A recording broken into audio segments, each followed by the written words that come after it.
Welcome back to GoTax Online tutorials. In today's video, I'll be showing you how to enter in your income on your etax return. Here we have your income list. If we haven't been able to retrieve certain information from the tax office, you'll need to enter it in manually. Stop! You must declare all of your income. Not declaring your income may turn your nice refund into a tax bill. You can select and deselect your income from your income list. A green tick will appear if it's selected. So, let's enter in some basic income info that we see come through often. Salary and wages, Centrelink benefits, and bank interest. Click Add Payment Summary.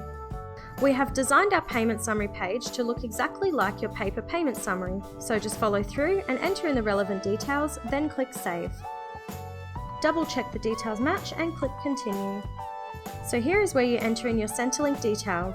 You'll need to have your payment summary from them handy for this. Click on Add Centrelink Benefits, enter in the details from your payment summary here, and select the payment type from the drop-down list, then click Save. If you've received more than one payment, click Add More to add this in. Once you're done, click Continue. And lastly, let's add in some bank interest. If you aren't sure whether you earned any bank interest during the year, you can check online if you have online banking, or you can phone your bank and they'll be able to provide the figure for you. So, click Add Interest, enter in the details, click Save, and then click Continue. Double check your income summary and then you're done, and it's time to move on to claiming your expenses.